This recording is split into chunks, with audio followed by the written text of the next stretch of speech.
Hi everybody, I'm Ryan, and today we're going to talk about flex slots in the mono black mid-range deck in Standard. But we're going to start the video talking about what we're not talking about. Darkness imprisoning me. I can't say the rest of the song cause I'll get sued. These are the non-flex slots in mono black mid-range in Standard. If you play mono black mid-range, you are pretty much signed up for playing these 52 cards in the main deck and these 4 cards in the sideboard. So when you pick up this deck and you're tuning the deck, the question really becomes, what 8 cards are you playing in those slots in the main deck, and what 11 cards are you playing in those slots in the sideboard? Well, these are your common options. You have 17 options for the 8 slots in the main deck and 26 options for the 11 slots in the sideboard. Let's talk about them. You can play Cut Down. Cut Down's a 1-mana instant. Destroy target creature with total power and toughness 5 or less. Very good against the aggressive decks. Dreams of Steel and Oil is a 1-mana sorcery. Target opponent reveals their hand. You choose an artifact or creature card from it. Then choose an artifact or creature card from their graveyard. Exile the chosen cards. This is super good against the Oculus deck, and notably being able to hit an artifact means it's really good against like Core Steel Cutter. Intimidation Tactics is a 1-mana sorcery. Target opponent reveals their hand. You choose an artifact or creature card from it. Exile the card. So really similar to Dreams of Steel and Oil. However, you don't exile the thing from the graveyard, so a little bit worse against the graveyard decks like Oculus. However, it has cycling, so if it's bad or you top deck it in the deep late game, you can just cash it in, which is really nice. Play Anoint with Affliction. Anoint with Affliction is a 2-mana instant. Exile target creature is mana value 3 or less. I'm not going to read Corrupted because we'll never have Corrupted. Really good against like Heartfire Hero, and frankly exiles a lot of the relevant creatures in the format in general, which is really nice. Shieldred's Edict is a 2-mana instant. Choose one. Each opponent sacrifices a non-token creature of their choice.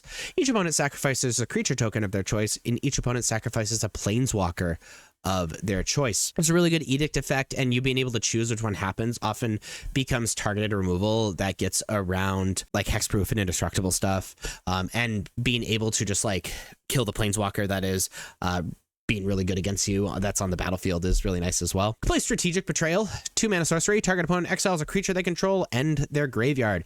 Great graveyard hate, and again an edict effect. All exiling feels really good. Preacher of the Schism, you can play the 4th one, is a 3-mana 2/4 with Death Touch. Whenever this creature attacks the player with the most life or tied for the most life, create a 1/1 white vampire creature token with lifelink. Whenever this creature attacks while you have the most life or are tied for the most life, you draw a card and lose 1 life. Very good blocker, very good catch-up card, and very good card that pulls even farther ahead when you're already ahead, which is kind of exactly what you want out of creatures in your mono black deck. You can play up 4 Unstoppable Slasher. Unstoppable Slasher is a 3-mana 2/3 with Death Touch. Whenever the creature deals combat damage to a player, they lose half their life rounded up. When this creature dies, if it had no counters on it, return to the battlefield tapped under its owner's control with 2 stun counters on it. This is very good. It's really hard to deal with because there's not a ton of exile removal in the format, though there are people playing exile removal mostly for like Heartfire Hero and stuff like that. Having Death Touch and then being able to come back is really good, and you sort of have to block it because if this creature ever connects, it puts them in striking range of like a lot of different things, and it's just really hard to deal with. The thing is, it doesn't give a ton of advantage on its surface like a lot of the cards in mono black. However, if you combine it with Bloodletter of Aclazotz, which I'll talk about now, is a 4-mana 2/4 flying. When an opponent would lose that life during your turn, they lose twice that much life instead. Twice of half is whole, which means if you have Bloodletter and connect with Unstoppable Slasher, you just win the game, which is pretty cool. It's a pretty cool combo with that existing, especially alongside hand destruction and spot removal to sort of clear the way for all of that. You can play Morksari Revenant. It's a 3-mana 3/3 with Flying, Death Challenge, and lifelink, and it has Renew for 3 mana and exiling the card from your graveyard to put a flying counter, a death touch counter, and a lifelink counter on target creature. Activate only as a sorcery. It's really good against the aggressive decks, being kind of hard to deal with, being able to have this dealt with and then put like a lifelink counter or something like that on like the 6/6 demon is super good. Also putting this on Unstoppable Slasher is really good because giving like flying is disgusting. Just all around, just like a really solid card for this deck. You can play the 4th Archfiend of the Dross. Archfiend of the Dross is a 4-mana 6/6 with flying. This creature enters with 4 oil counters on it. At the beginning of your upkeep, remove an oil counter from this creature. Then if it has no oil counters on it, you lose the game. Whenever a creature opponent control dies, its control loses 2 life. This is a very, very aggressive creature for the mono black deck. You should be attacking with this card every single turn. It's really good alongside Sorry Revenant, which I just mentioned, being able to put lifelink counters on it. This deck runs a ton of spot removal, so your opponent's losing 2 life and hopefully 6 in the air every turn. And frankly, if this doesn't get removed, it can just close out games. Play an additional Shieldred, the Apocalypse. It's a 4-mana 4/5 with Death Touch. Whenever you draw a card, you gain 2 life. Whenever opponent draws a card, they lose 2 life. Weirdly enough, very good against, obviously, the decks that draw a lot of cards, but also against the aggressive decks, having that incidental life gain and also having a really, really big butt, being a really decent blocker. So you're going to be selecting 8 of these 17 cards for your main deck. And as far as the sideboard goes, we're going to be looking for 11 cards. We've already talked about Cut Down, Dream of Steel and Oil, Intimidation Tactics, Anoint with Affliction. We could play Caustic Bronco 3 and 4. Caustic Bronco is a 2-mana 2/2. Whenever this creature attacks, reveal the top card of your library and put it into your hand. You lose life equal to that card's mana value if this creature isn't saddled. Otherwise, each opponent loses that much life, and you can saddle it for 3 mana, so it's reasonably easy to saddle in this deck. Notably, Preacher doesn't saddle it, which is a little annoying. But this is very good against the decks that are going to go long against us. It's a way to apply a ton of pressure and draw a lot of cards and provide must answers to our opponent while we're tearing apart their hand. You can play Rock Curse Rakshasa. It is a 2-mana 5/5 with Trample and Decayed, which means it can't block, and when it attacks, we sacrifice it at the end of combat. It has Renew for X, black. Exile this card from your graveyard, put a Decayed counter in each of X target creatures, activate only as a sorcery. I find this card really good against decks that aren't applying a ton of pressure but rely on like specific creatures, because one, it means they can't block and they can apply pressure to you. So if you have like I'm playing against some flyers, like I'm thinking Oculus off the top of my head. I grind with Oculus, so it's like that's what I immediately think of. Being able to just like apply a lot of pressure with this card and then renew it on your opponent's creatures so they can't block and then keep jamming is just like really, really disgusting. We've already talked about Strategic Betrayal. You can play up to 2 Blot Out. Blot Out is a 3-mana instant. Target opponent exiles a creature or planeswalker they control with the greatest mana value among creatures and planeswalkers they control. Just a really decent edict effect, often taking care of the scariest thing on the battlefield, notably it exiles as well, which is really nice. Play Withering Torment. Say 3-mana instant. Destroy target creature or enchantment. You lose 2 life. This is just enchantment hate in black, which is incredibly rare and kind of breaks the color pie.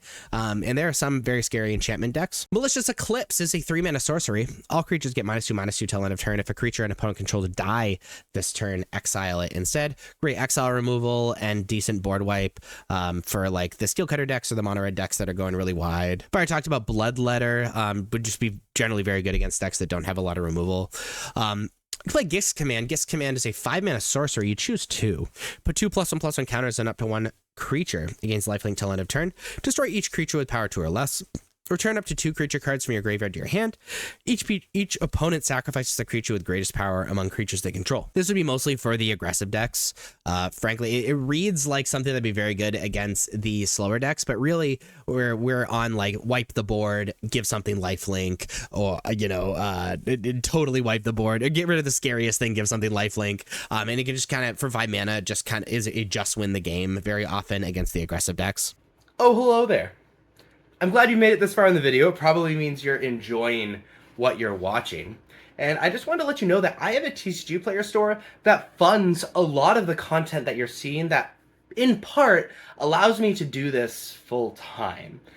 Because, as you can see from my view count, I do not make enough money to be able to actually do this. So, if these videos have helped you in any way, there's a few ways that you can support me. Beyond just like donating money, but things that you can get stuff back on.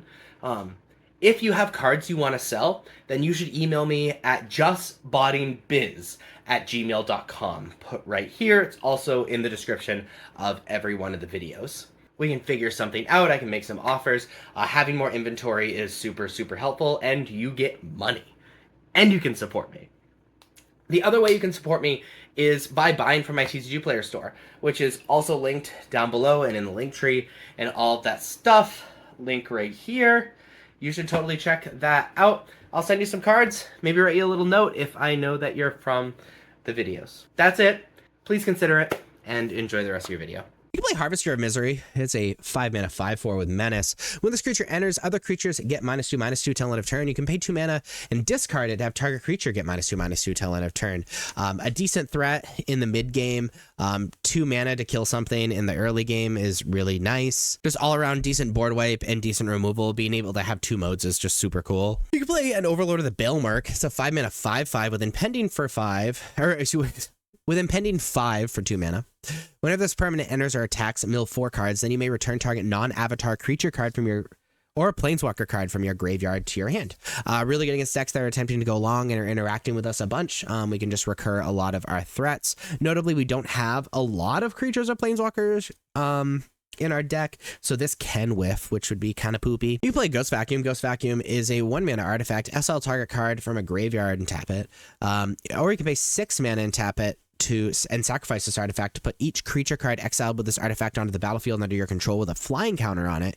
Each of them is a 1/1 spirit in addition to other types. Activate only as a sorcery. It's just great graveyard hate with some endgame play, which is really nice. You can play Filigree Ilex.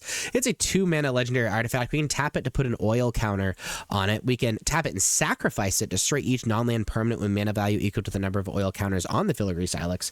And we can tap it and remove 10 oil counters from among permanents you control and sacrifice the Filigree Ilex. It deals 10 damage to any target. So the last thing just isn't going to happen. Mostly this is for decks that create a lot of tokens or play a lot of 1-mana stuff and just being able to wipe the board just for 2 mana. Specifically for like the Is It Prowess deck.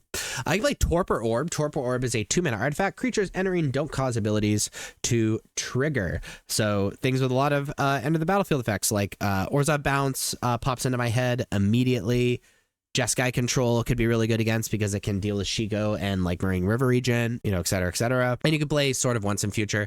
Is a 3-mana equipment artifact. Equipped creature gets +2/+2. It has protection from blue and from black. Whenever equipped creature deals combat damage to a player, Surveil 2. Then you may cast an instant or sorcery spell with mana value 2 or less from your graveyard without paying its mana cost. If that spell would be put into your graveyard, exile it instead. Just a very good card to just like grind with your opponent and make every creature you're attacking with just very scary. It's kind of a mirror breaker card.